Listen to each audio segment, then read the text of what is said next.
Bonjour à tous, ravi de vous retrouver pour ce nouveau numéro des Matins du Sénat.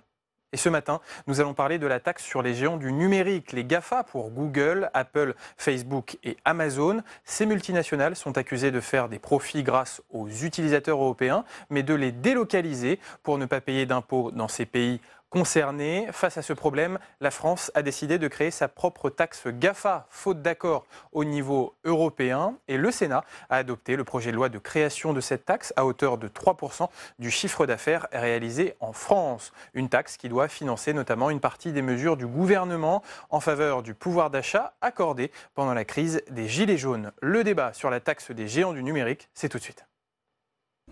Alors j'en viens maintenant au premier point, celui évidemment qui est au cœur de nos débats cet après-midi, qui est la création de cette taxe à la française sur les services numériques. Vous l'avez rappelé, il est clairement apparu en décembre dernier que la solution temporaire proposée par la Commission ne pouvait être acceptée. Moi, je ne reviens pas sur la règle de l'unanimité.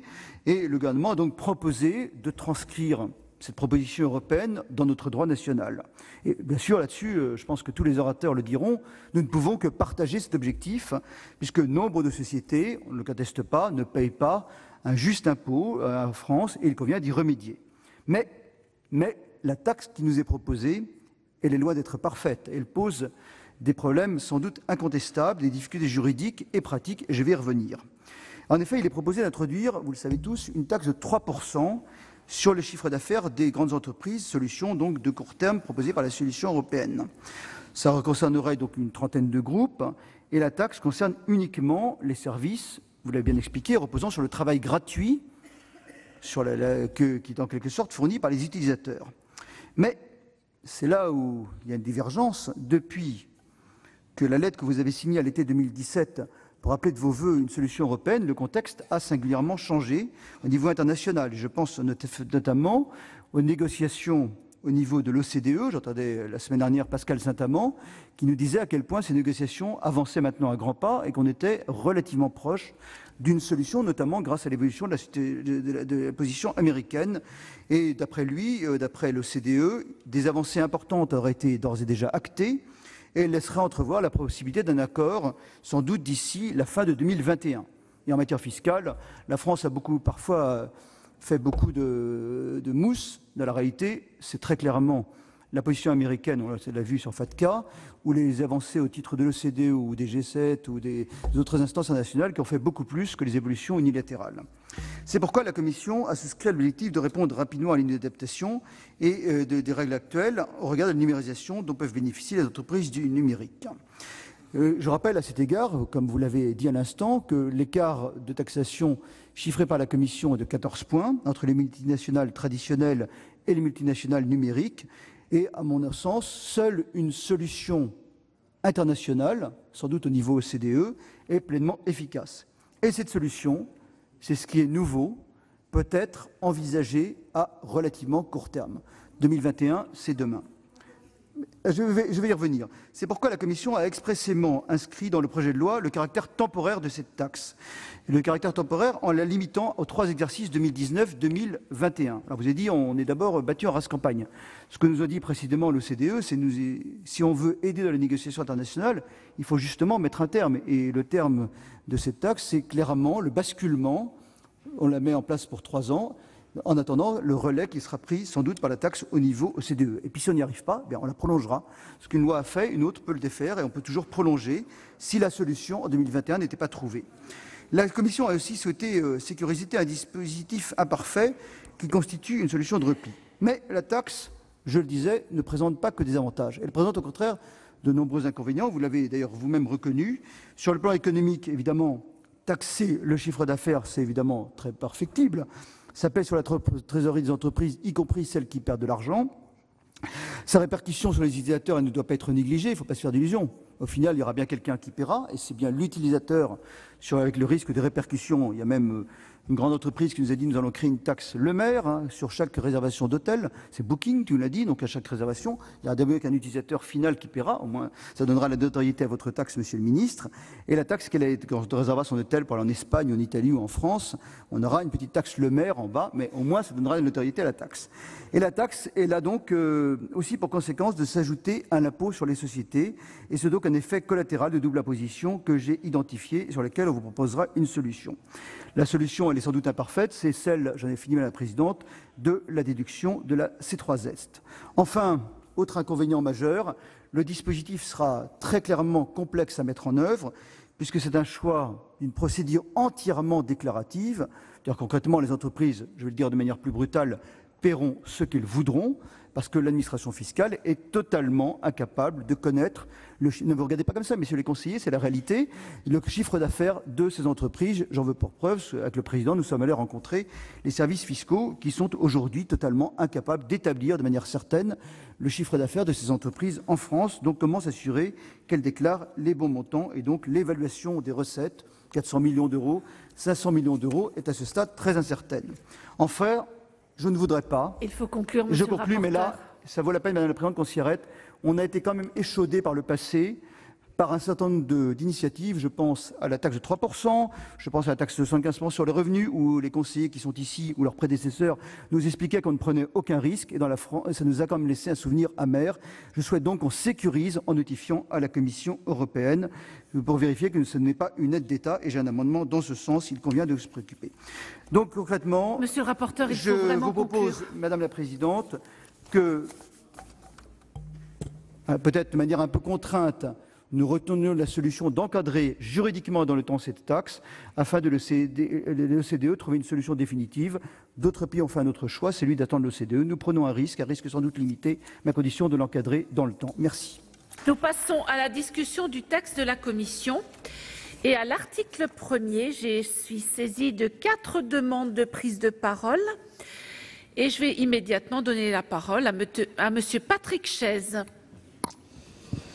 Madame la Présidente, Monsieur le Ministre, mes chers collègues, je souhaite effectivement intervenir à ce stade de la discussion pour évoquer 2 amendements que j'avais déposés dans le cadre du présent texte et qui n'ont pas pu être retenus car considérés aggravant une charge publique au sens de l'article 40 de la Constitution. Pourtant, mon premier amendement avait pour objet le versement d'une part des résultats de la taxe perçue au titre de l'article 299 du Code général des impôts à destination du Fonds d'aménagement numérique des territoires, le FANT, lui-même créé par l'article 24 de la loi du 17 décembre 2009 relative à la lutte contre la fracture numérique, toujours pas alimentée 10 ans après. Le produit de la taxe imaginée résulte de l'activité économique numérique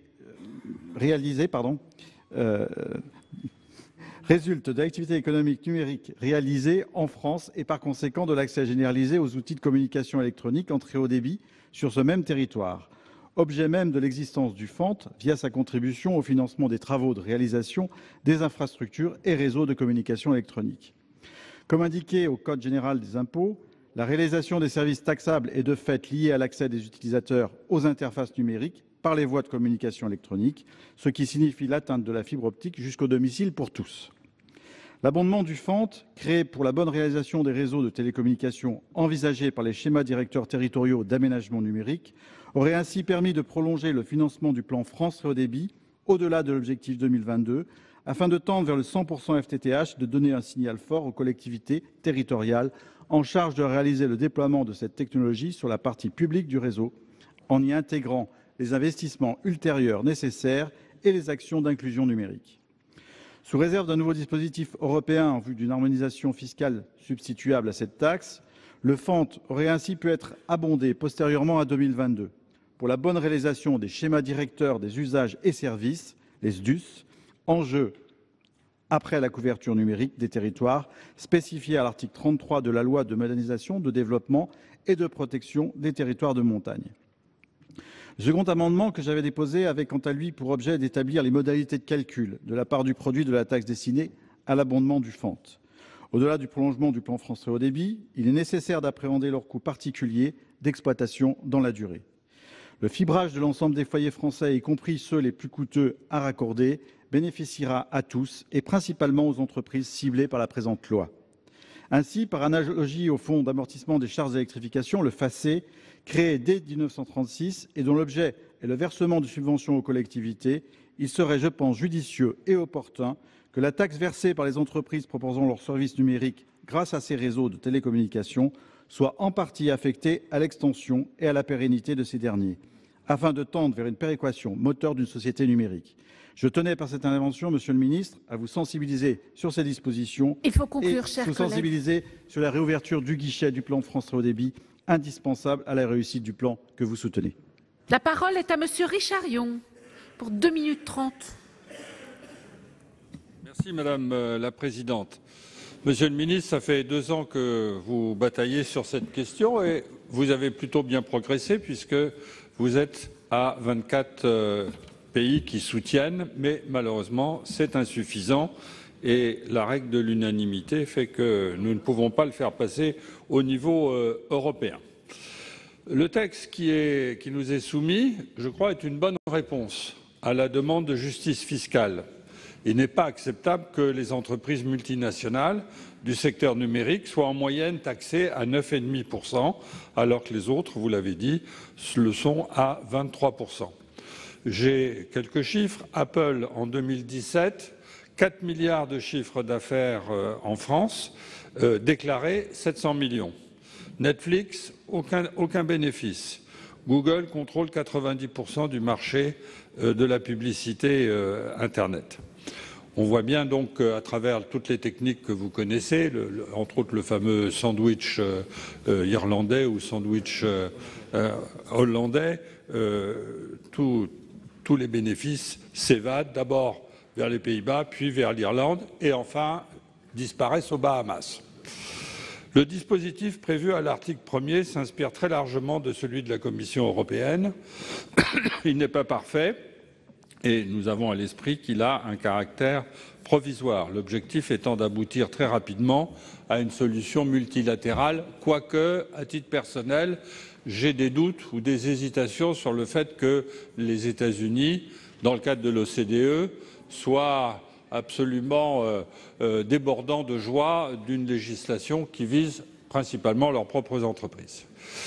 Le gouvernement a retenu comme assiette le chiffre d'affaires et non les bénéfices et je pense que c'est un choix judicieux car il évite la neutralisation du dispositif par les conventions fiscales. Le champ d'application de la taxe, certains de nos collègues veulent l'étendre au-delà du seul secteur des services et d'autres proposent à l'inverse de le restreindre. Moi, je pense que le dispositif actuel est un dispositif équilibré. Le taux retenu est raisonnable, il est calqué sur celui qui figure dans la directive européenne. Je ne suis pas favorable aux différents amendements ayant pour objet de le porter à 3,5, 4, 4,5, etc. Par ailleurs, à l'instar du gouvernement, je pense que la taxe sur les services numériques... Oui, mais d'autres ont largement débordé, Madame la Présidente. Bon. Largement, non, certainement pas. Mais enfin, nul ne peut se prévaloir de la turpitude d'autrui. Hein. Absolument. Je conclus. Certains voulaient que la taxe sur les services numériques ne constitue pas une aide d'État. C'est au contraire la possibilité d'imputer le montant de la taxe sur la C3S qui risquerait de conférer à cette taxe le caractère d'une aide d'État. J'ai fait preuve de beaucoup de générosité, chers collègues. La parole est à Madame Marie-Noëlle Lienemann. Madame la Présidente, Monsieur le Ministre, Monsieur le rapporteur du budget, chers collègues, nous avons eu à plusieurs reprises des débats lors de la loi de finances sur la question de la taxation des GAFA. Et à plusieurs reprises, le Sénat a voté des amendements prévoyant justement la taxation de ces fameux GAFA et de ces grandes entreprises du numérique sur la base notamment du chiffre d'affaires en s'appuyant sur les travaux de la Commission européenne. Et encore lors de la dernière loi de finances, M. de Montgolfier nous avait donné les mêmes arguments. On ne peut pas faire tout seul en Europe, on ne peut pas faire tout seul sans l'OCDE, donc on attend. Je me réjouis de voir que le gouvernement, qui à l'époque semblait penser la même chose, est aujourd'hui convaincu de la thèse que nous avions défendue et votée, chers collègues, en séance budgétaire, qui était de dire la France doit prendre une initiative isolée plus ou moins, puisqu'on sait qu'on travaille du côté de l'Italie, de la Grande-Bretagne dans ces sujets, pour marquer un rapport de force et pour répondre à l'aspiration que chacun a pu nommer de nos concitoyens. Aujourd'hui, je pense qu'il faut faire attention à ne pas faire comme si. Tous ceux qui nous expliquent qu'on va finalement arriver à un accord européen, ils nous trompent. On sait pertinemment non seulement qu'il y a des pays comme le Luxembourg qui ne bougeront pas et qui vont faire jouer l'unanimité, mais on sait, Monsieur le Ministre, que vous avez dû, disons, avoir un accord à minima avec l'Allemagne par rapport à la directive initiale dont le champ était plus large et dont les recettes étaient plus vastes, parce que nous savons tous que M. Trump a fait pression sur Mme Merkel au motif que si l'Allemagne donnait un accord sur une taxation des GAFA, la pénalisation des exportations des voitures allemandes serait plein pot dans les visées de M. Trump. Ne faisons pas comme si, non. En plus, les traités existants ne permettent pas de sortir de l'harmonisation. Donc si vous voulez sortir des traités, très bien, moi c'est ce que je plaide, mais en tout cas, en l'état, ce n'est pas la situation. Et ne nous faisons pas la même chose sur l'OCDE. Moi, j'espère que la raison va l'emporter, qu'un accord à l'OCDE va avoir lieu. Je ne vous conteste pas votre détermination à défendre cette position. Mais, comme l'a suggéré M. Young, ça m'étonnerait beaucoup que le président Trump se mette en situation d'avoir une décision de l'OCDE qui finisse par taxer correctement. Donc j'ai fait plusieurs amendements avec le groupe CRCE, qui est, de taxer selon la directive européenne Madame Lienemann, et ne il faut pas vraiment reculer, conclure. et je présenterai ces amendements. La parole est à Monsieur Philippe Dominati pour 2 minutes 30. Monsieur le ministre, vous avez rappelé avec certain brio l'histoire de cette taxe. C'est-à-dire que vous avez été le promoteur, vous avez essayé de convaincre un certain nombre de partenaires européens, au nom d'une certaine équité fiscale, de faire en sorte qu'effectivement des entreprises qui ne contribuent pas à l'impôt puissent finalement contribuer, je dirais, comme d'autres entreprises, à l'effort national. Pour autant, une fois que le contexte a été dit et le cheminement, on s'aperçoit que, au bout du compte, la France est seule. Le rapporteur général l'a bien souligné, nous sommes le seul pays où nous allons créer une taxe comme celle-là, en attendant, pour aider, pour voir si on arrive à faire bouger les autres. Mais pour autant, on est quand même seul. Et ça, c'est le problème qui me préoccupe dans ce contexte. Parce que non seulement nous sommes seuls, mais juridiquement, il y a une fragilité. La fragilité, c'est le risque de faire en sorte que d'autres gouvernements, un peu plus tard, doivent rembourser ceux qui ont payé cette taxe et que finalement, ça pèse sur les finances publiques dans le futur pour un certain nombre de citoyens. Mais en réalité, là n'est pas le problème le plus essentiel. Le problème est de savoir s'il s'agit d'une taxe sur les services numériques, et là tout le monde est d'accord, ou si c'est une taxe pour les Français et les entreprises françaises qui utilisent les services numériques. Et ça, c'est la problématique. Et c'est la problématique qui me fait craindre que finalement une entreprise française soit pénalisée par rapport à nos voisins européens, parce qu'en réalité, les GAFA vont augmenter de 3% ou de 5% leurs tarifs sur le territoire national en ce qui concerne les entreprises françaises, et ça frappera plus particulièrement les PME. Sur ces sujets, vous ne nous donnez aucune assurance, aucune réponse. Circuler, il n'y a rien à voir. En réalité, ce sont les Français qui, une fois de plus, vont payer la taxe. Enfin, le rapporteur l'a dit en commission, en réalité, cette taxe ou les recettes prévues ne concernent que pour 20% les GAFA. Et en réalité, 80% des recettes vont concerner d'autres entreprises, mais qui ne sont pas les GAFA. Alors, il y a un titre, et ce titre ne correspond pas à l'objectif. C'est pour ça que, pour ma part, je suis extrêmement réticent, même sur l'article 1, parce que, compte tenu de l'isolement de la France, compte tenu du risque juridique et compte tenu du fait qu'en réalité ce sont les Français ou les entreprises françaises qui vont payer, vous parlez de l'attractivité fiscale de notre pays et vous collez comme article la création d'une taxe nouvelle pour, je dirais, la créativité fiscale française. C'est notre particularité et là, sur ce plan-là, je ne vous suis pas. La parole est à Monsieur Fabien Gay. pour 2 minutes 30.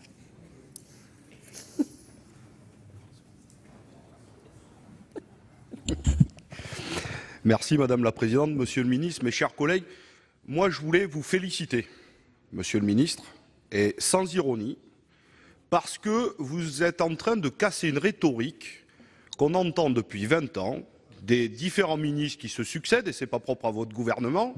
À chaque fois que nous posons un problème, on nous dit « vous avez raison, mais on ne peut rien faire parce que la bonne échelle pour y répondre, c'est l'échelle de l'Union européenne. On mène ce combat avec ardeur, mais vous savez, il faut l'unanimité. » Encore une fois, taxer les revenus financiers, on pourrait bien le faire, mais ça dégraderait notre compétitivité. La bonne échelle est l'Union européenne. J'ai eu ce débat il n'y a pas si longtemps avec le ministre de la Transition écologique sur taxer le kérosène. Il me dit c'est une bonne idée, mais si on fait ça, ça veut dire que les avions vont aller se ravitailler à côté. Donc la bonne échelle, c'est l'Union européenne. Et vous nous faites la démonstration qu'après avoir mené une bataille de 2 ans, vous nous l'avez rappelé lors de votre introduction, ben vous prenez le taureau par les cornes, pardonnez-moi de l'expression, et vous dites, puisqu'on n'arrive pas à se mettre d'accord, eh bien on va faire une taxe au niveau national. Et donc, je voulais vous féliciter et vous remercier, parce qu'il y aura donc maintenant une jurisprudence Bruno Le Maire, et quand un ministre ou une ministre viendra nous dire on ne peut rien faire parce que la bonne échelle c'est l'Union européenne, on rappellera toujours, et je serai le premier, à dire bah oui, mais c'est faisable. La deuxième chose, Monsieur le Ministre, c'est évidemment, je ne reviens pas sur tous les arguments qu'a énuméré mon collègue Pascal Savoldelli, mais on a un débat avec vous. On n'est pas satisfait de l'assiette, du seuil, de beaucoup de choses, notamment que ce ne soit pas les activités qui soient taxées, et y compris ça crée, je dirais, des disparités au sein même des GAFA, parce que le modèle d'Amazon n'est pas celui tout à fait de Google. Donc par exemple sur les pubs, Google va être très ponctionné, mais Amazon beaucoup moins, ce qui va nous poser beaucoup de questions. Et la dernière, parce que je me permets de l'évoquer, il me reste 30 secondes, j'ai eu l'occasion, avec une délégation du Parti communiste, de me rendre à Google. Ils nous ont reçus. Et alors, je dois vous dire mon étonnement, parce qu'à la fin, un des responsables de Google nous a dit « Je suis très content d'avoir des parlementaires, parce que je voulais vous poser un problème, c'est que, vous savez, il y a un débat dans la société sur la question des aides publiques. Et je vous avoue que nous, comme on est une entreprise qui pratique l'optimisation fiscale, on n'aimerait pas trop toucher le CIR, même le CICE. On trouve ça un peu indécent. Alors, je dois vous le dire, Monsieur le Ministre, on a déjà eu ce débat. À chaque fois, vous ne voulez pas me répondre sur le conditionnement des aides publiques et notamment du CICE. Mais est-ce que vous seriez d'accord que des grandes entreprises comme les GAFA, puisqu'elles le souhaitent, puissent pouvoir rendre les aides publiques parce qu'elles ne le souhaitent pas? Ça, c'est un débat, et peut-être que si vous en êtes d'accord, on pourrait mettre un type d'amendement, comme ça, et je vois monsieur le rapporteur général du budget, dans le prochain budget de la France. C'est une véritable question, je le dis, pas posée par nous, posée par les représentants de Google en France. Voilà, je vous remercie. Merci. Et la parole est à monsieur Jérôme Bachet. Merci Madame la Présidente, Monsieur le Ministre, Monsieur le rapporteur, Monsieur le Président. On est dans le dilemme cornélien. Dilemme parce que, à la fois, comme dirait notre Président de la République, le vôtre surtout, on est sur une économie qui est nécessaire, qui est celle du numérique, et en même temps, on ne peut pas continuer à taxer sans arrêt toutes les entreprises. Sans arrêt avec l'article 2 qui viendra derrière. On est dans le dilemme parce que nous sommes tous persuadés que les GAFA, pour dire les choses normalement, doivent être taxés et qu'en même temps, votre taxe va d'abord toucher des petites entreprises. Nous sommes dans le dilemme toujours parce que instaurer cette taxe au niveau français uniquement, et je parlerai forcément à contrario de mon collègue Fabien Gay, c'est une erreur. Car, vous l'avez dit, le bon niveau, c'est l'Union européenne et même au-delà, l'OCDE. C'est le dilemme, toujours, parce que ne rien faire, ce n'est pas acceptable par l'opinion publique. Et en même temps, nous allons, encore une fois, taper sur des petites entreprises françaises par cette taxe. Alors, évidemment, c'est une cote mal taillée. C'est une cote trop mal taillée. Nous serons donc tous dans l'embêtement. Et c'était que du symbole, Monsieur le Ministre, que du symbole, comme les sommes que vous attendez. On se recroirait dans le niveau de l'impôt sur les sociétés que vous connaissez bien. C'est-à-dire, on demande aux plus grandes entreprises, non pas de payer le taux d'IS normal, mais de dire combien elles veulent payer. Et on a un peu l'impression que c'est de cela dont il s'agit. C'est donc forcément un grand dilemme. Nous aurons beaucoup de mal à voter cet article. Si nous le votons, ce sera pour le symbole, pas pour le résultat. Bien, nous allons commencer à examiner les 10 premiers amendements qui font l'objet d'une discussion commune. Le 43 n'est pas présenté. Le 10, M. Carcenac va nous le présenter. Oui, merci Madame la Présidente. Monsieur le Ministre, mes chers collègues, l'objet de cet amendement est la suppression justement de ce qui est le bornage dans le temps de l'application de la taxe sur les services numériques instituée par le présent projet de loi. En effet, en l'absence de certitude sur le plan international, il convient par prudence de renvoyer l'extinction de la taxe à un moment ultérieur. Il semble effectivement très ambitieux de considérer que les discussions conduites au niveau de l'OCDE aboutiront d'ici la fin de l'année 2021. Aussi, mentionner dans l'article une date d'extinction crée une situation ambiguë et contre-productive sur le plan fiscal et législatif. C'est en ce sens que la suppression de cette disposition nous apparaît nécessaire. Je vous remercie. Merci. Pour un amendement identique, Monsieur le Ministre. Le 22. Oui, Madame la Présidente, je rejoins l'argumentaire qui a été développé, et puis ça me permet aussi de répondre à certaines remarques constructives d'ailleurs qui ont été faites, et je vous remercie du caractère très constructif du débat que nous avons. Nous faisons le choix d'une taxe nationale qui nous permet de nous donner toute la crédibilité nécessaire à l'OCDE pour obtenir une solution internationale. Vous me permettrez d'être un peu moins confiant que certains dans cet hémicycle sur notre capacité à obtenir un résultat à l'OCDE. Comme qui dirait, chat échaudé craint l'eau froide, et ce que je constate, c'est qu'en matière fiscale, avant de parvenir à un consensus, il peut couler beaucoup d'eau sous les ponts. Donc il faut mettre toutes les chances de notre côté. Et pour ça, avoir le courage d'adopter une taxe au niveau national. Je rejoins d'ailleurs ce qu'a dit M. Gay tout à l'heure sur le fait qu'il faut par moment que la France accepte d'être devant, proposer son propre système. La France est un grand pays, une grande nation. Elle peut, sur certains sujets, montrer la voie plutôt que d'attendre systématiquement d'avoir le soutien des autres nations, surtout quand elle a déjà obtenu le soutien de 23 nations et que seuls 4 États en Europe ont permis de parvenir à ce blocage. Je constate d'ailleurs que sur d'autres sujets fiscaux, d'autres nations ont accepté d'être seules et d'ouvrir la voie, et elles y sont parvenues. Quand la Grande-Bretagne, qui est pourtant une grande place financière, met en place une taxation sur les produits financiers. Elle le fait parce qu'elle est une grande place financière, que ça lui rapporte beaucoup. Elle est seule à mettre en place une taxe sur les transactions financières. Le paradoxe est que c'est la City de Londres qui, la première et seule, a imposé une taxe sur les transactions financières. Aujourd'hui, nous sommes une dizaine de pays à vouloir mettre en place une taxe sur les transactions financières. La France a mis en place sa propre taxe et quelques années plus tard, mais ça prend du temps, c'est vrai, ça prend beaucoup de temps, nous arrivons à un accord sur une taxe sur les transactions financières qui sera d'ailleurs un des moyens de financement du budget de la zone euro. C'est plusieurs années de travail. Il y a une nation qui a ouvert la voie, c'est la Grande-Bretagne. Nous l'avons suivi et quelques années plus tard, nous avons un accord. C'est la même chose aux États-Unis avec la taxation minimale à l'impôt sur les sociétés. La fameuse taxe GILTI, qui a été mise en place par l'administration de Donald Trump, vise à éviter l'évasion fiscale. Aucun autre État aujourd'hui n'a mis en place un dispositif qui est identique à celui de l'administration américaine.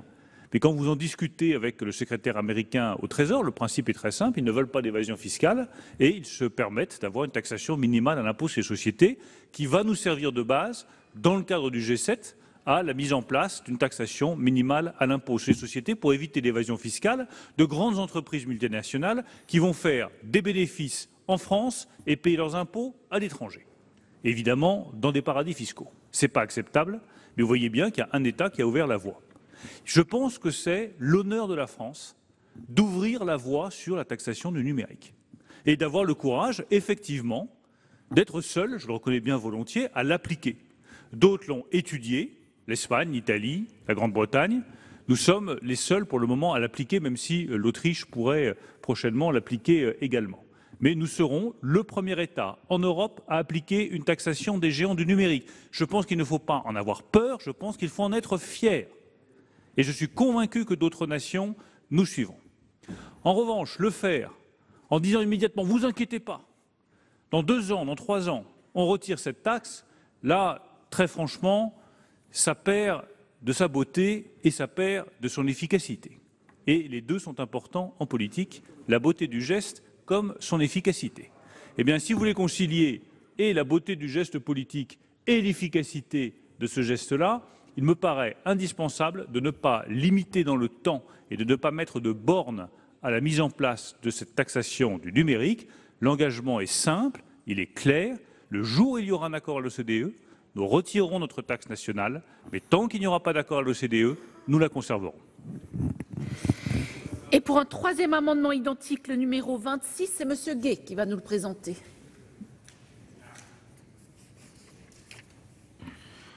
Merci Madame la Présidente, Monsieur le Ministre, mes chers collègues. Une question et puis une remarque. Une question que vous a posée mon collègue Pascal Savoldelli, c'est à combien va se chiffrer cette taxe? Parce que c'est pas anodin. On entend le chiffre entre 350 et 500 millions. Monsieur le rapporteur général nous dit dans son propos 1,2 milliard. Bon, on est dans des fourchettes. Pardon. Si c'est pas le cas, 1 milliard? Non, pas du. Bah, je retire mon propos.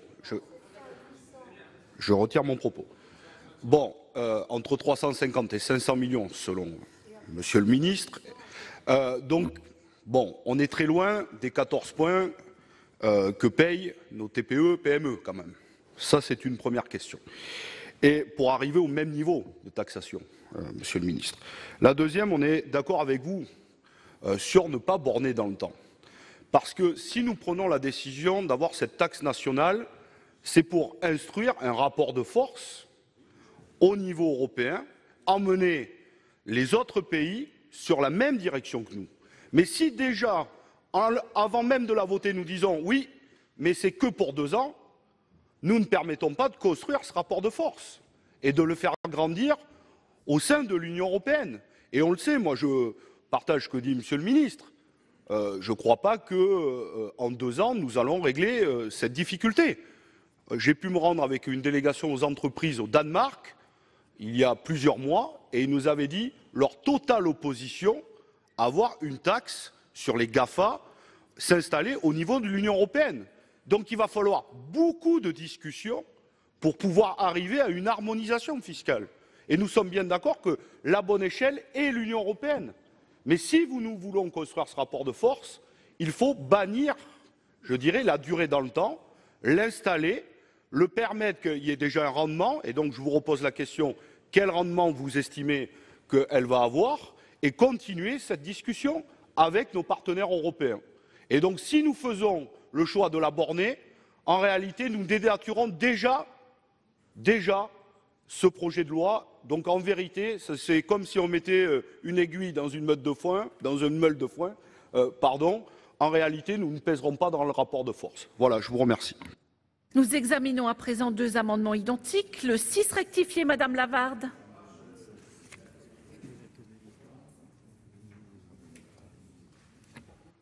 Oui, merci Madame la Présidente. Donc c'est un problème que j'ai abordé dans la discussion générale qui concerne en fait l'impréparation des entreprises pour être en capacité de pouvoir consolider le chiffre d'affaires taxable à la date d'entrée en vigueur de la loi. Donc cet amendement vise à repousser l'entrée en vigueur au 1er janvier 2020 de manière à laisser aux entreprises le temps de développer les outils. Et je vais juste donner un exemple.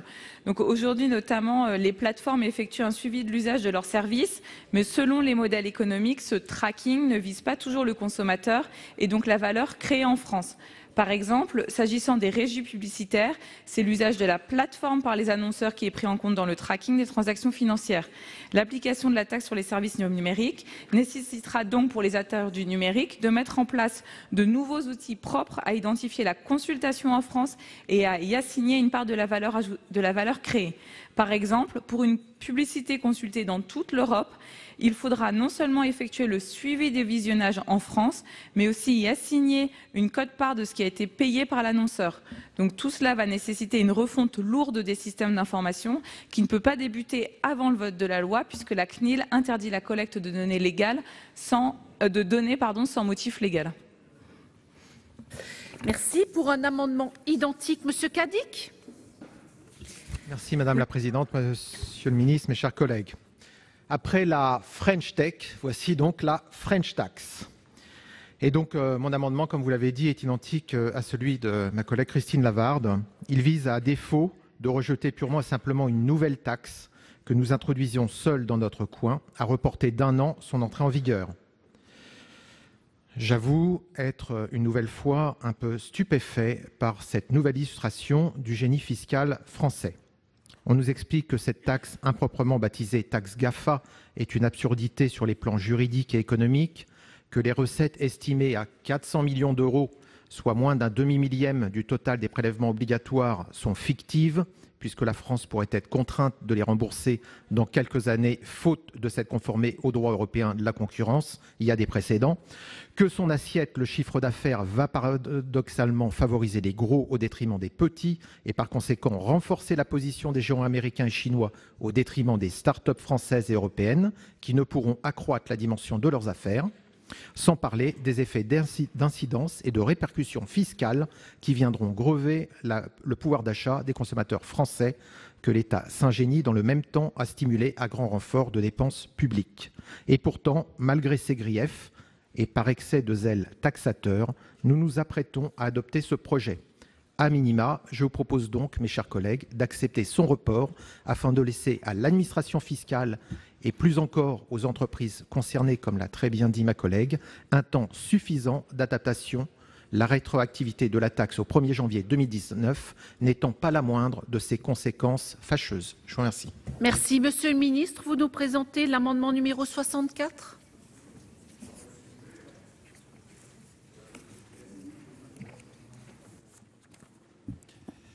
Oui, Madame la Présidente. Alors, c'est un amendement de compromis, c'est-à-dire qu'on ne reporte pas l'entrée en vigueur de cette taxation, parce que nous, notre estimation, c'est que les grandes entreprises du numérique ont les moyens de faire la collecte des données nécessaires dans les temps qui sont impartis. En revanche, nous proposons de leur laisser plus de temps pour déterminer les éléments permettant la déclaration et la liquidation de l'acompte. Donc l'acompte serait en décembre 2019 au lieu d'être en octobre, donc on leur laisse 3 mois supplémentaires. Et par souci de cohérence, nous modifierions également la date limite pour formuler l'option sur le régime de groupe, qui est prévu dans tous les régimes fiscaux, qui serait reportée de septembre au 30 octobre 2019. Donc on ne reporte pas l'entrée en vigueur de la taxe, mais on donne un peu plus de temps aux entreprises pour liquider l'acompte et formuler l'option sur le régime de groupe. Donc je crois que c'est une solution de compromis pour ne pas reporter l'entrée en vigueur de la taxe tout en tenant compte des contraintes qui pèsent sur les entreprises. Pour répondre à la question qui a été posée par M. Gay, on part sur un rendement de 400 millions d'euros au départ, qui va arriver à plus de 600 millions d'euros d'ici 2021, donc 500 millions d'euros en moyenne de rendement, 2 milliards d'euros sur 4 ans, c'est une somme qui est évidemment très importante, avec très probablement un rendement très croissant de cette taxe et du revenu de cette taxe au fil des années. Merci. Les amendements 61, 44 et 60 ne sont pas soutenus, ne sont pas défendus. Par conséquent, je vais demander l'avis de la Commission sur les amendements qui ont été présentés. Merci Madame la Présidente. Monsieur le Ministre, mes chers collègues, je ne voudrais pas qu'on se méprenne. La Commission est favorable à cette taxe. La preuve, on va donner un avis favorable à l'amendement du gouvernement, l'amendement numéro 64 qui vient d'être défendu à l'instant, qui propose des mesures techniques, qui ne propose pas le report de la taxe. Simplement, ce n'est pas sans poser un certain nombre de difficultés juridiques. Le ministre l'a reconnu très volontiers. Nous serons le premier pays à la mettre en place. L'Espagne l'avait envisagé, l'Italie l'avait envisagé, ils ne l'ont pas fait, l'Angleterre l'avait envisagé.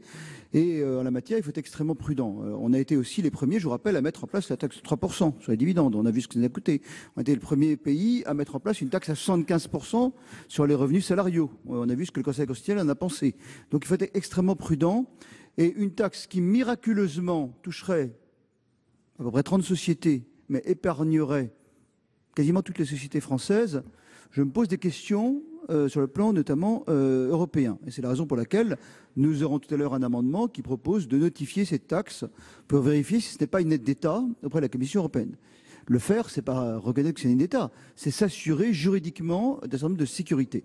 Donc, parce que la pire situation, ça serait celle où on devrait amener à rembourser. Je peux même citer des arrêts de la Cour de justice qui considéraient que la taxe pourrait être discriminatoire puisqu'elle ne toucherait, dans la pratique, quasiment pas de société française. Donc il faut être extrêmement prudent. Et mon souhait n'est pas de contrecarrer la taxe, mon souhait est de la sécuriser et de la rendre, de ne pas se retrouver dans la situation où nous serions amenés à devoir rembourser à la société, ce qui est arrivé sur la taxe 3%. Tout le monde à l'époque nous expliquait que c'était merveilleux. Puis ensuite, qu'est-ce qu'on a ?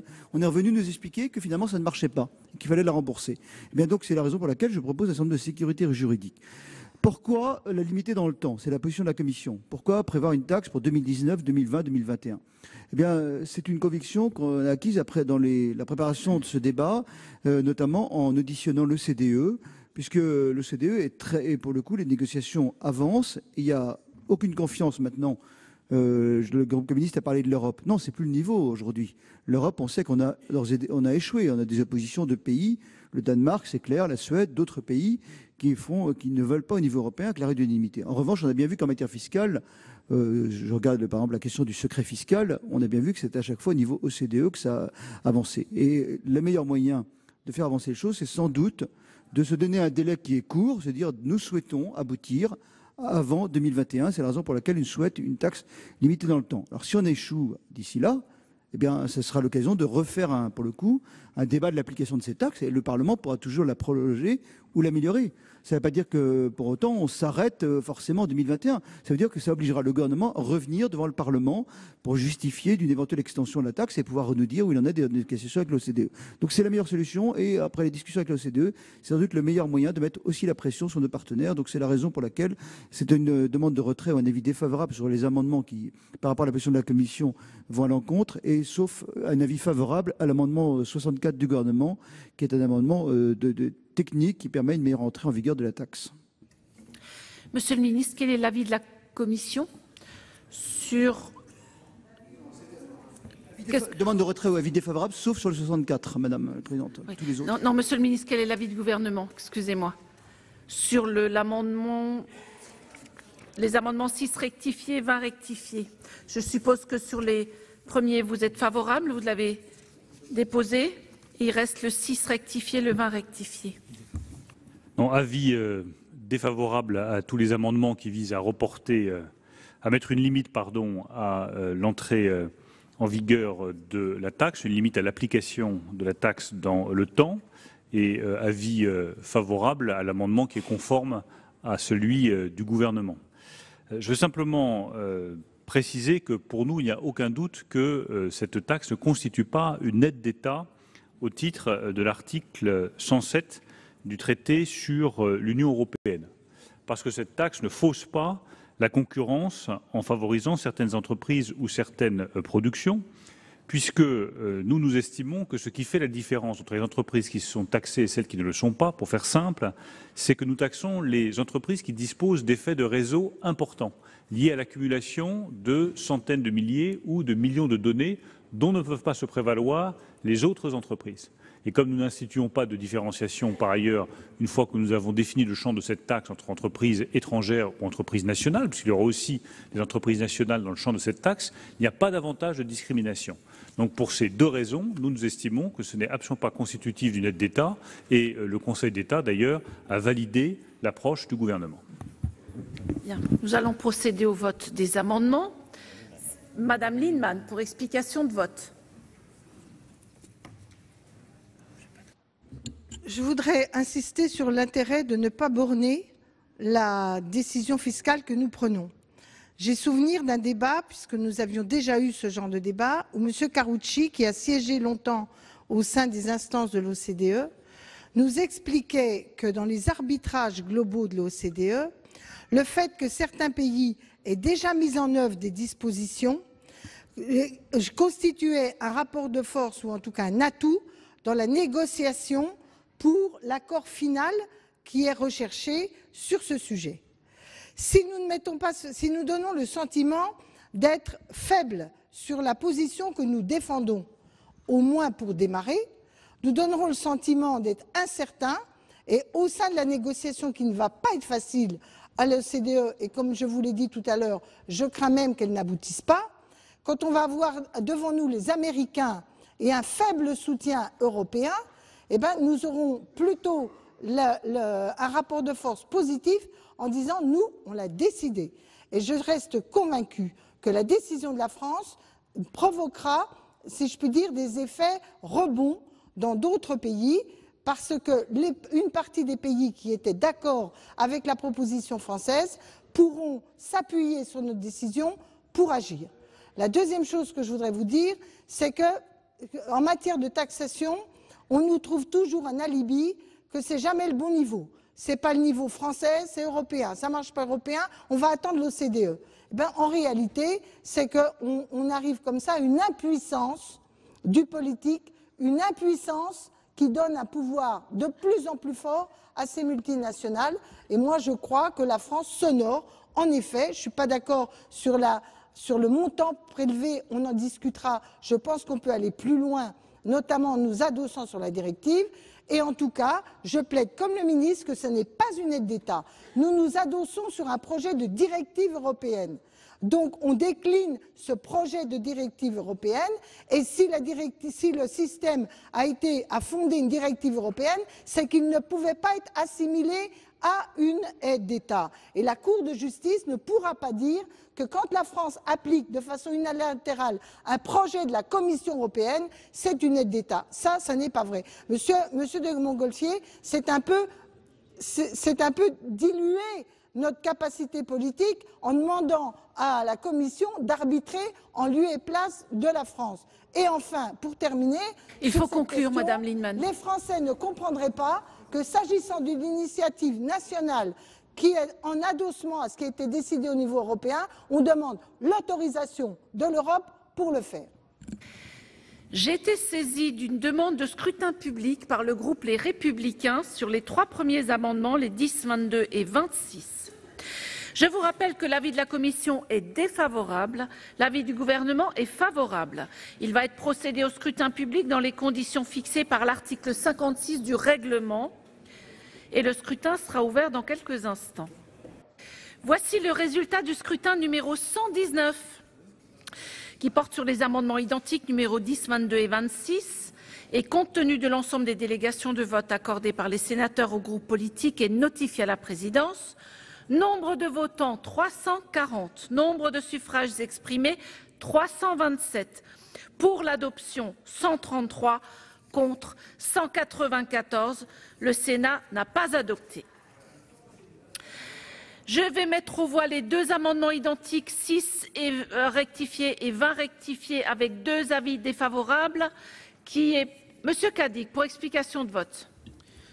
Oui, je pense que le zèle qui consiste à lancer cette taxe avec effet rétroactif déstabilise une nouvelle fois nos entrepreneurs.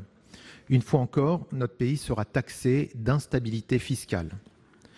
Je suis allé récemment à La Réunion et on m'a fait part des effets dévastateurs du fonctionnement d'une plateforme chinoise qui envoie pour des valeurs diminuées les biens commandés. L'effet dévastateur donc pour les commerçants de La Réunion. Je pense que s'il serait bien peut-être de déjà faire appliquer nos taxes et notre droit. Et donc aujourd'hui, je pense que de toute façon, ces plateformes vont pouvoir continuer leur commerce en toute tranquillité. Le président de la République voulait que la France devienne une start-up nation. En fait, vous êtes en train d'en faire une start tax nation. Et nous verrons avec quelle efficacité.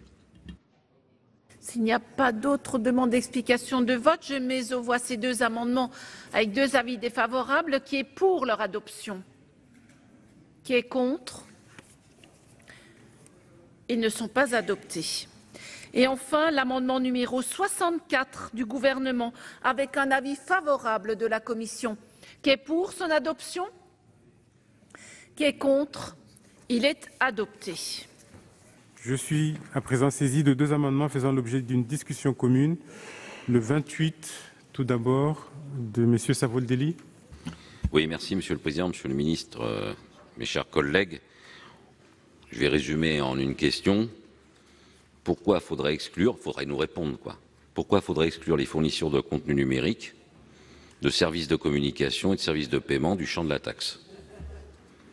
Voilà, nous ne le comprenons pas et nous ne comprenons pas les raisons pour lesquelles ils devraient être dispensés de la taxe.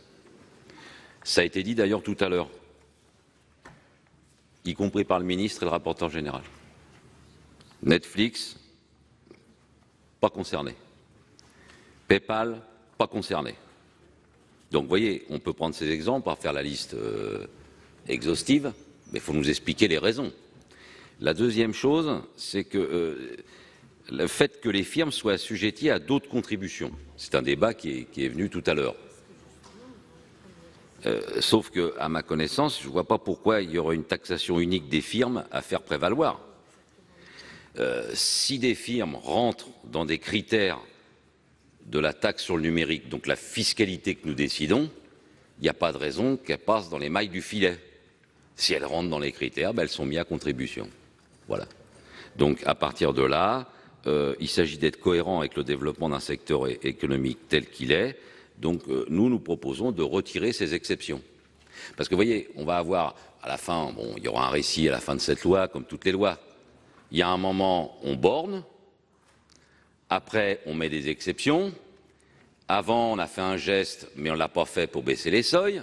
Enfin, vous voyez, à la fin, la grande ambition, le grand courage, la grande fermeté, elle ne va pas faire événement.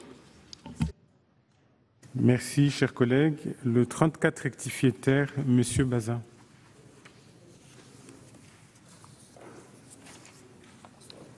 Merci, Monsieur le Président, Monsieur le Ministre, mes chers collègues. Il s'agit là d'une exclusion supplémentaire. En effet, il s'agit d'exclure les services dont le mode de rémunération repose sur l'abonnement payé par les utilisateurs pour en effet se recentrer sur le ciblage publicitaire, la vente de données et l'intermédiation.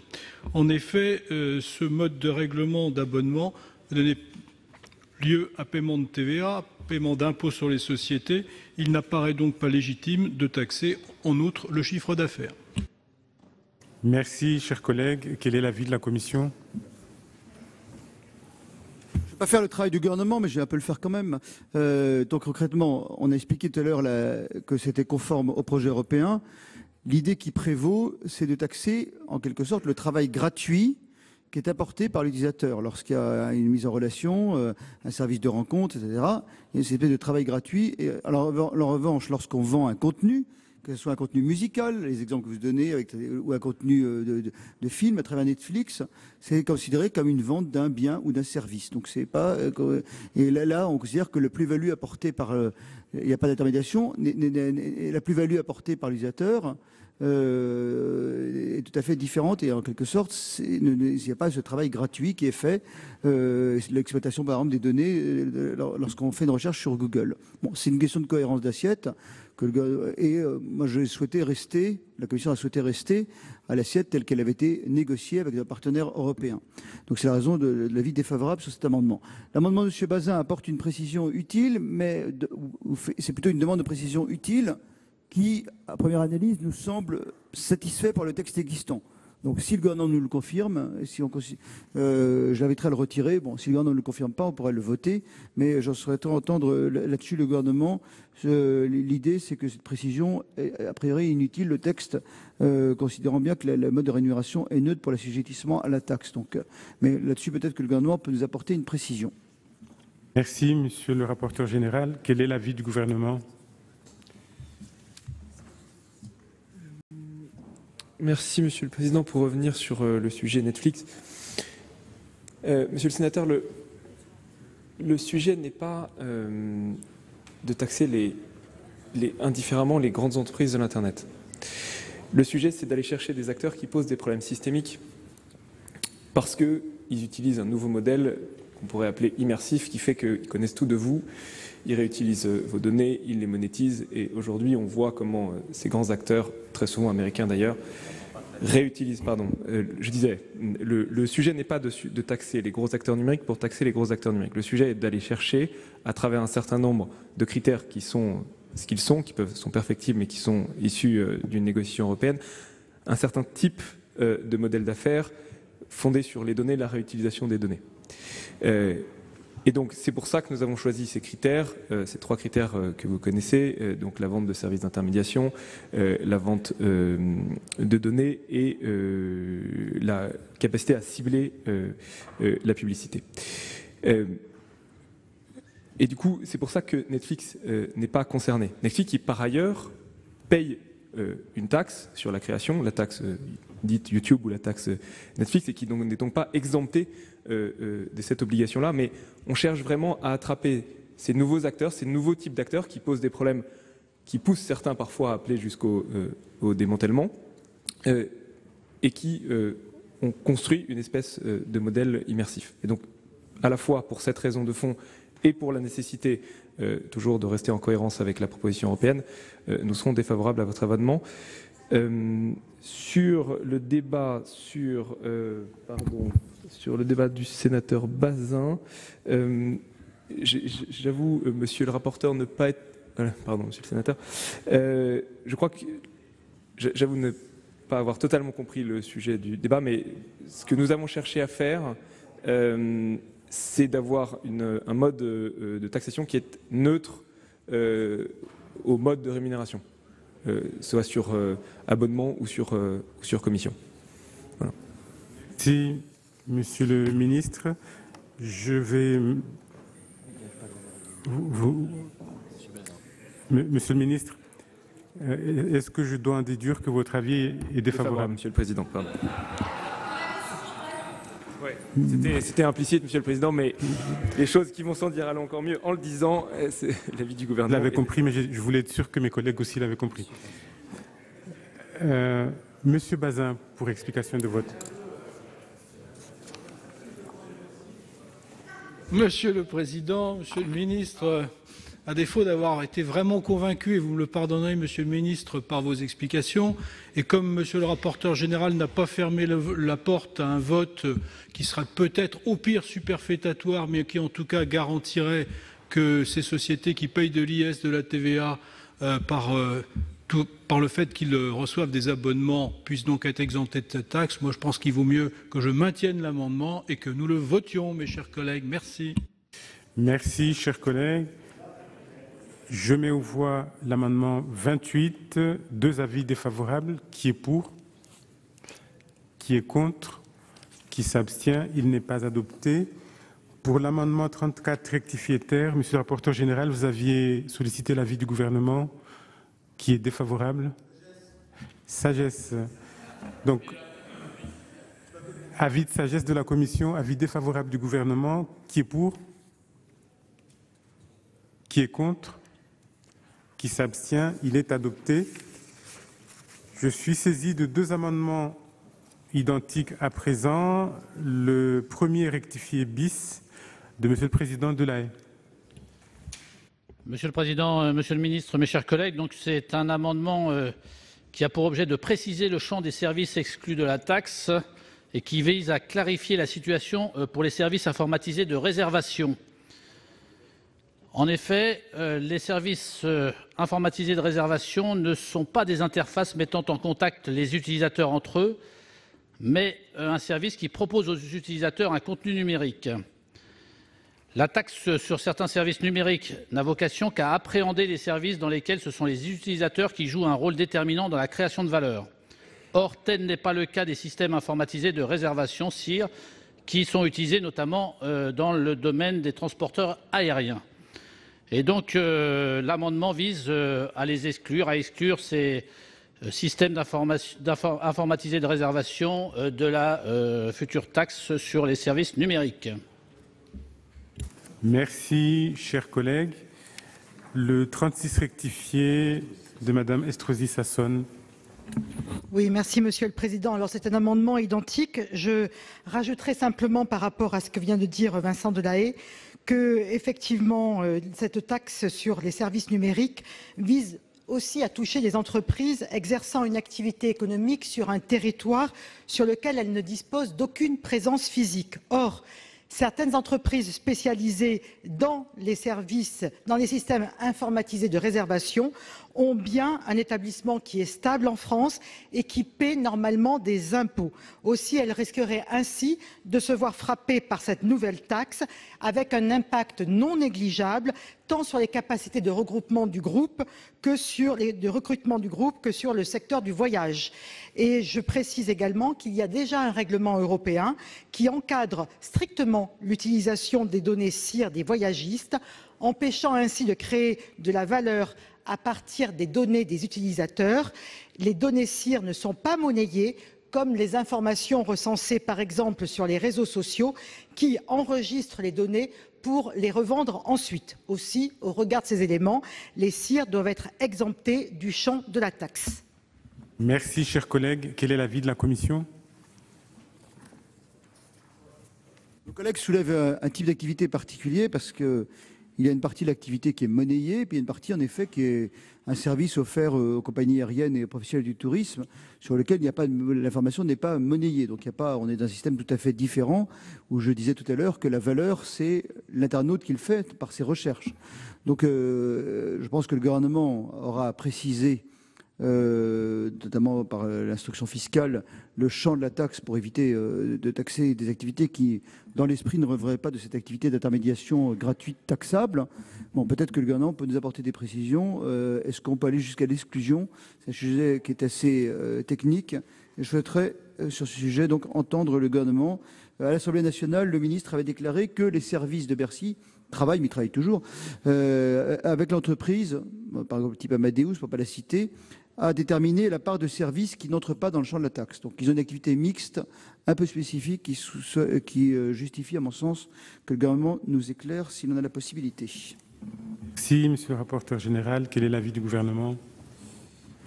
Monsieur le Président, alors, il y a effectivement un travail actuellement avec les entreprises concernées, car il nous apparaît qu'il n'y a pas de base légale pour les exclure totalement, qu'une partie des services qu'ils peuvent offrir seront aujourd'hui concernés par la taxe et qu'une partie ne l'est pas, pour le dire en deux mots. On a un travail assez rapproché au niveau des services fiscaux, de telle manière qu'on puisse leur donner une idée de l'assiette de la taxe qui sera concernée et, le cas échéant, lorsqu'il y aura des cas particuliers, bien précisés et leur donner une certaine certitude sous forme de rescrit. Mais il nous semble, en termes généraux, qu'il n'y a pas de base légale pour pouvoir exclure les services d'information et de réservation du champ de la taxe. Donc nous sommes défavorables. Merci, monsieur le ministre. Monsieur le rapporteur général, avis défavorable du gouvernement.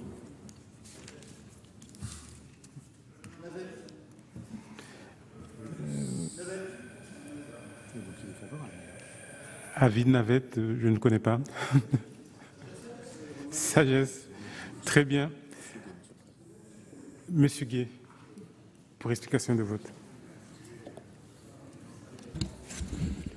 Merci, Monsieur le Président. Monsieur le Ministre, je vous avoue que j'ai un peu de mal à suivre nos débats. Parce qu'il y avait une ambition forte de la part du gouvernement, on l'a partagée, même si on n'était pas tout à fait d'accord avec le mécanisme. Et puis là, déjà, on dit entre 350 et 500 millions. Et là, on est en train de voter toute une série d'amendements qui exonèrent tel secteur, tel secteur, tel secteur, tel secteur. Bon, allons plus vite. Ne votons pas la loi. Non, mais je le dis comme ça parce que, à l'arrivée, je ne sais pas ce qui va rester de ce projet de loi. Je vous le dis, Monsieur le Ministre. Et puis la deuxième chose sur la question des plateformes de réservation en ligne. Parce qu'en fait, avec ce débat, on a tout un tas de débats sur la question du numérique, qui est un enjeu d'avenir. Je ne cesse de le rappeler, je pense qu'il faut qu'on aille au bout de ce débat, comme de la société ubérisée. Parce qu'aujourd'hui, quand même, on a le fait qu'on ait des grandes plateformes, par exemple de réservation d'hôtels, qui n'ont aucun lit, c'est-à-dire qui ne disposent pas d'aucun lit, mais qui en réalité sont le premier hôtelier national, voire européen, parce qu'une très grande majorité de la population passe par ces plateformes en ligne pour réserver une nuit d'hôtel. Et ça pose beaucoup de questions, notamment à qui?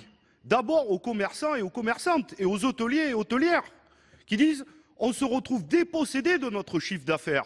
On est obligé de traiter avec ces grandes plateformes en ligne, de céder 50, parfois 75% de nos nuitées. Et en réalité, on se retrouve très contraint parfois de ne plus pouvoir choisir à quel niveau on met la nuit d'hôtel. Et ensuite, les banques elles-mêmes nous disent ce n'est pas votre chiffre d'affaires, c'est celle de la plateforme et elles ne trouvent plus d'argent pour y compris s'autofinancer leur propre commerce. Donc là-dedans, avec cet amendement, ouvre tout un champ de discussion. Je crois que le législateur et les législateurs que nous sommes doivent s'y poser. Mais je le dis, on ne votera pas ces deux amendements. Parce que si on vote et qu'on continue à voter jusqu'au bout de la nuit tous ces amendements, à la fin, on va voter une loi qui sera déjà une coquille vide. Merci, chers collègues. Je n'ai plus de demande d'explication de vote. Je mets aux voix ces deux amendements identiques. Avis de sagesse de la commission, défavorable du gouvernement. Qui est pour?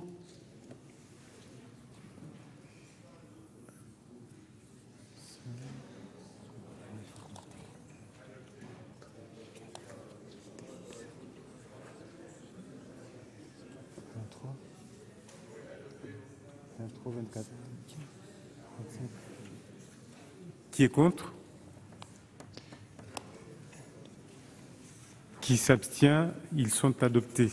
Et nous passons à présent à 6 amendements faisant l'objet d'une discussion commune. Tout d'abord, le 33 rectifié quater de notre collègue Bazin. Merci Monsieur le Président, Monsieur le Ministre. Il est de plus en plus fréquent qu'une multitude de services soient offerts sur une même plateforme, dont certains entrent dans le champ des services taxables, l'intermédiation, et d'autres pas, communication et contenu éditorial. La taxe sur les services numériques créée par ce projet de loi s'appliquera pour ces plateformes proposant une multitude de services uniquement à la part de leur chiffre d'affaires résultant des sommes encaissées au titre de la fourniture des services taxables. Le présent amendement vise à préciser donc le mode de calcul du montant de la taxe pour les entreprises proposant sur leur plateforme plusieurs types de services. Ainsi, tout abonnement payé dans le but de pouvoir accéder à un service de communication entre utilisateurs sans que ces communications ne soient publiques ne doivent pas entrer dans le champ des activités taxables. Merci, chers collègues. Le 39 tombe, il n'est pas soutenu. Nous passons au 46 rectifié. Madame Morey-Richaud, Madame Ramon, il est défendu. Il est défendu. Et le 55 rectifié bis de Monsieur Kern. Ah, il n'est pas soutenu. Monsieur Kern n'est pas là. Nous en venons à l'amendement 25 rectifié bis de Madame Lavarde.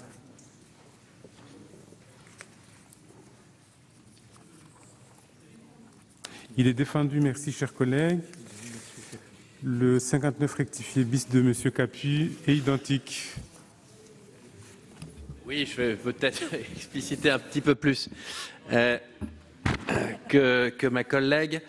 Il s'agit d'un amendement de clarification qui vise à préciser la nature des sommes qui sont incluses dans l'assiette de la taxe. Très concrètement, je ne reviens pas sur les définitions des prestations accessoires et des prestations principales, vous l'avez, ce sont des définitions extrêmement juridiques. L'objet de l'amendement est de définir très précisément ce qui est inclus et ce qui n'est pas inclus, notamment en ce qui concerne les prestations accessoires et notamment en ce qui concerne les prestations, par exemple, des services logistiques, parce qu'il y a des entreprises qui, tout en fournissant une interface numérique, assurent également des services de logistique pour la livraison des biens. Ces services logistiques, ils sont implantés sur notre territoire, ils fournissent des salariés, des implantations physiques, des constructions de hangars, de bâtiments sur notre territoire. Il s'agit de ne pas les inclure dans la taxe et de clarifier, parce qu'il y a eu des débats assez poussés à l'Assemblée nationale, de clarifier encore un petit peu plus pour qu'il n'y ait pas de doute sur ce qui est inclus et ce qui n'est pas inclus. Merci, chers collègues. Quel est l'avis de la Commission ? Ce qu'on appelle les prestations connexes vient d'être expliqué à l'instant par notre collègue Capu, et l'Assemblée nationale avait souhaité apporter des précisions qui nous semblent utiles sur ce que ces prestations complexes, est-ce qu'elles rentrent ou pas dans l'assiette de la taxe. Donc il me semble que les amendements, les premiers amendements, le 33 et le 33 notamment, introduiraient une incertitude pour les redevables. En revanche, on pourrait, je pense, même si c'est plus restrictif, sans doute il y a peut-être une part d'assiette, donner un avis de sagesse aux amendements 46 et 25 qui sont identiques. Mais c'est bien ça. Et pardon, 25 et 59. 25 et 59. Monsieur le rapporteur général, donc pour le 46, du coup...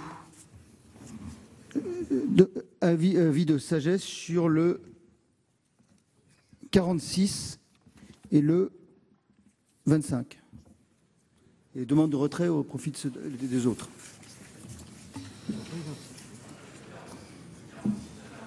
Ils ne sont pas identiques, ils ne sont pas compatibles.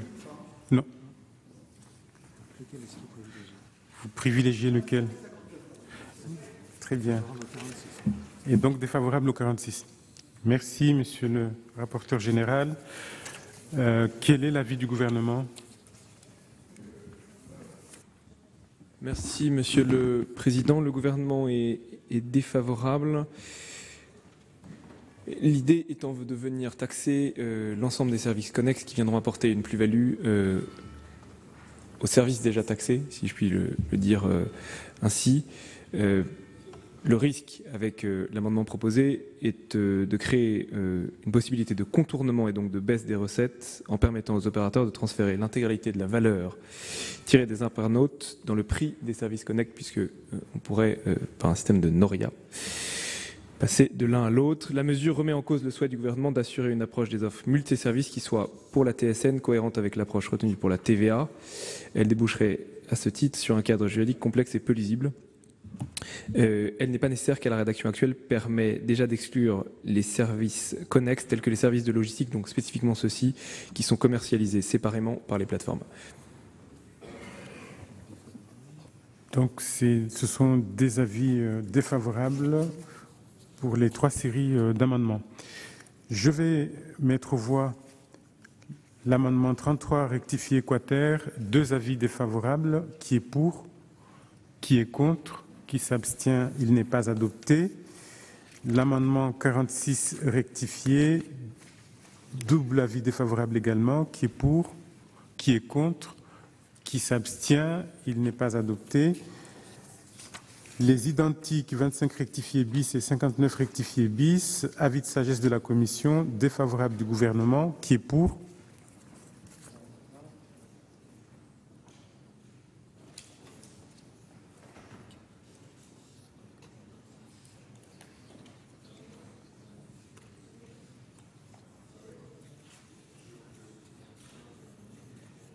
qui est contre, qui s'abstient, ils sont adoptés. Je suis à présent saisi de 4 amendements faisant l'objet d'une discussion commune. Tout d'abord le 47 rectifié bis. Madame Morerichou. Merci, Monsieur le Président, Monsieur le Ministre.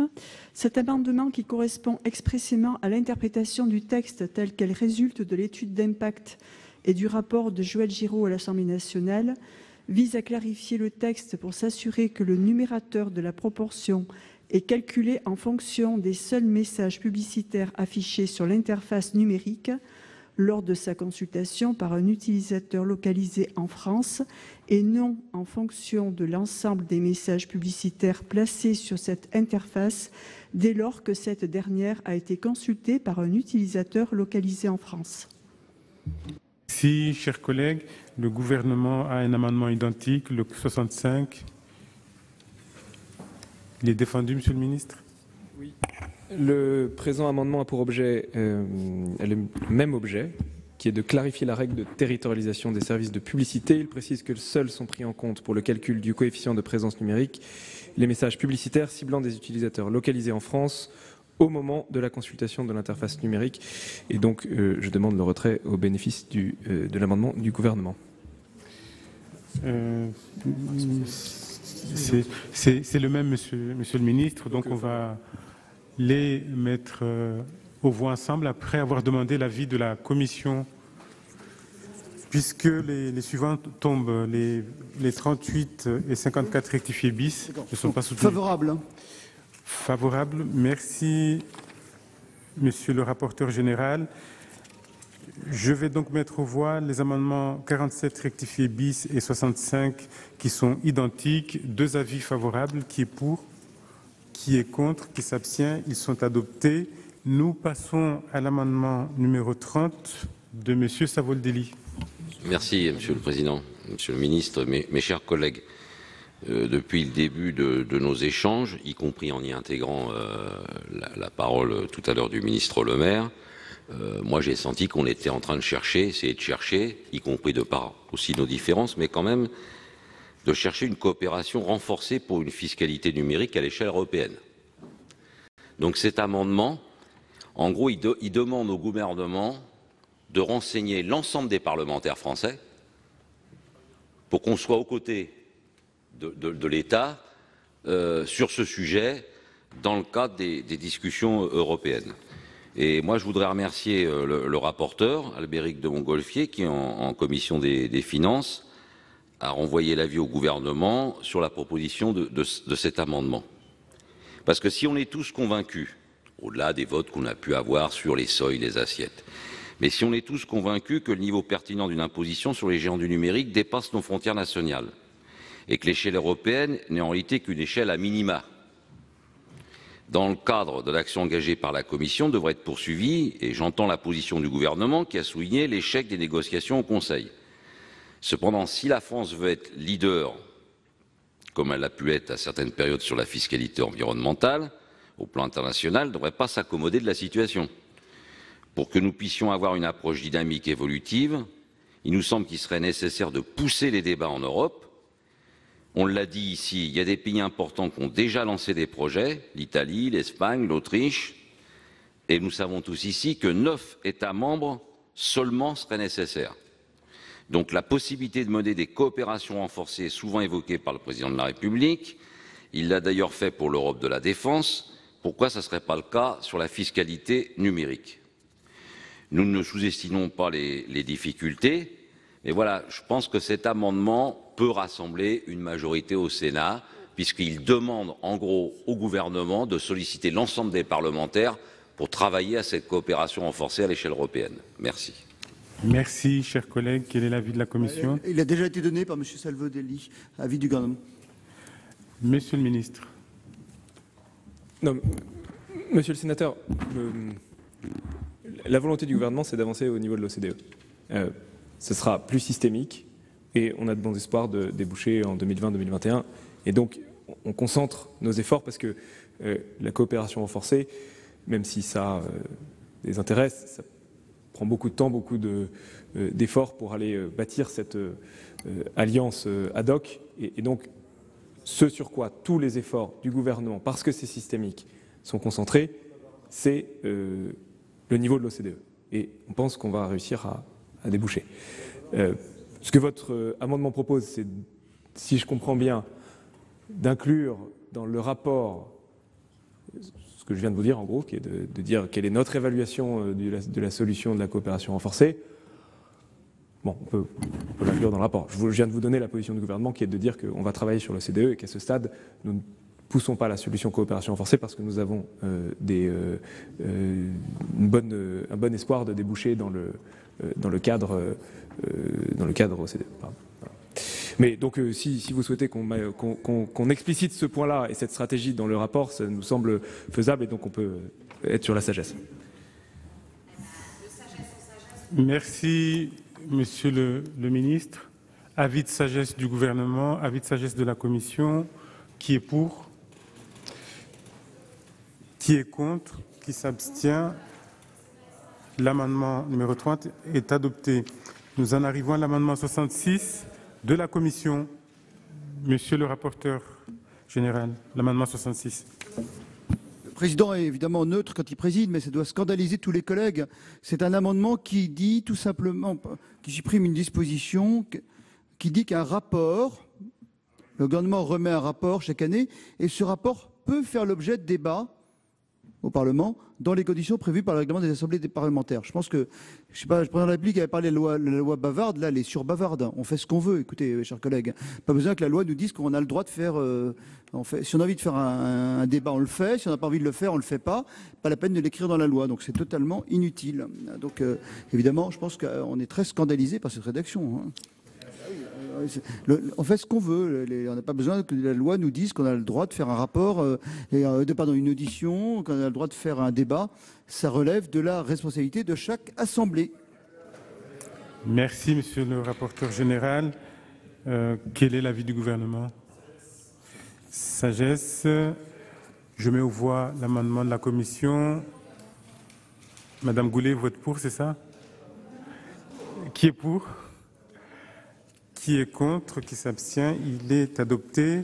Je vais mettre aux voix l'ensemble du projet de loi. Y a-t-il des demandes d'explication de vote? Je n'en vois pas. Ah si, monsieur Kersenac. Très rapidement, Monsieur le Président, je crois que nous avons eu un débat très intéressant sur la taxation des services numériques. Nous aurions souhaité aller peut-être un peu plus loin. Néanmoins, le principe est bon et nous pourrons ainsi soutenir le gouvernement dans ses démarches au niveau européen pour pouvoir arriver à taxer ces grosses entreprises. Par ailleurs, dès lors que l'article 2 a été adopté, nous sommes favorables donc au principe de ce texte et nous le voterons. Merci, chers collègues. Monsieur Savoldelli. Oui, merci Monsieur le Président, Monsieur le Ministre, mes chers collègues. Je l'avais annoncé dans le cadre de l'expression dans la discussion générale sur notre souhait de nous abstenir. Je vous avoue que le sort réservé et le résultat du vote sur l'article 2 nous a fait rester sur cette position parce que éventuellement nous auriez voté contre. Et je crois qu'ici les termes du débat sont respectueux. Vous savez que du point de vue du groupe communiste républicain et écologiste, quand il s'agit quand même de l'évasion fiscale, de la fraude fiscale, de l'optimisation fiscale, etc., on ne peut pas dire qu'on n'est pas entier, sincère et authentique du point de vue de la façon dont on mène nos convictions. Mais l'article 2 étant maintenu, on va s'abstenir, même si franchement le début du propos du ministre Le Maire, d'ailleurs qui a été relayé par l'amendement de notre collègue Delahaye, c'était politique de l'offre. Ah oui, c'était pas la création de la taxe sur les services numériques, c'était politique de l'offre. Nous parler de courage par rapport au CICE et aux allègements avec les cadeaux fiscaux, etc. On était quand même... Vous voyez, le projet de loi, Monsieur le Ministre, vous qui êtes là maintenant, à la place de Monsieur le Maire, on a failli passer pas loin quand même. Donc je le dis sans arrogance ni prétention, mais il y a un peu d'amateurisme là-dedans. Il y a un peu d'amateurisme. Parce qu'au départ, on part d'une idée qui peut nous rassembler et qui a rassemblé le Sénat 3 années consécutives, l'idée de mettre en place une taxe sur le numérique, de comprendre qu'il fallait s'adapter à la mobilité des liquidités, des flux financiers qui s'opèrent à travers ces activités-là.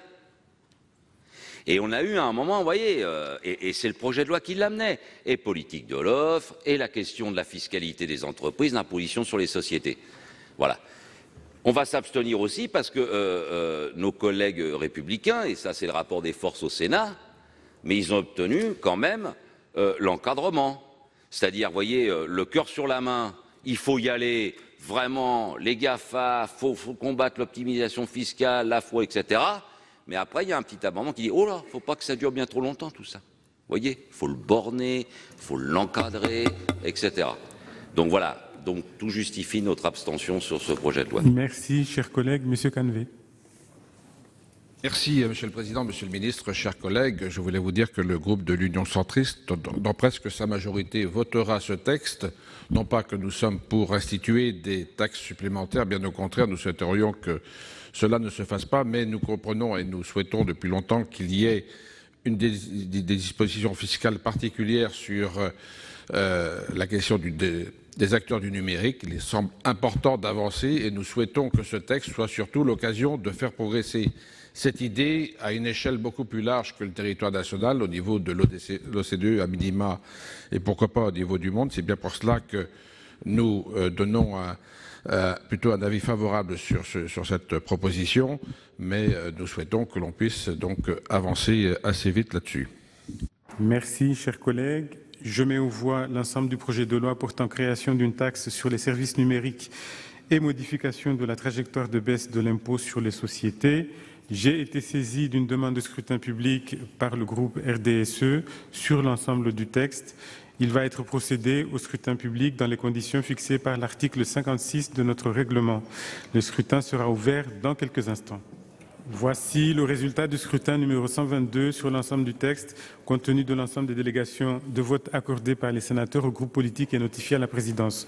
Nombre de votants 343, nombre de suffrages exprimés 185, pour l'adoption 181, contre 4. Le Sénat a adopté. Le Sénat a donc voté pour la création de cette taxe sur les géants du numérique, mais avec des réserves, vous l'avez vu, sur la légalité d'une telle mesure vis-à-vis de l'Union européenne. La majorité sénatoriale de droite et du centre a inscrit le caractère temporaire de cette taxe qui sera prélevée jusqu'en 2022, le temps de trouver un consensus au niveau international. C'est la fin de cette émission, merci de l'avoir suivi. Vous pouvez revoir tous nos programmes sur notre site internet publicsénat.fr. Très bonne journée sur Public Sénat.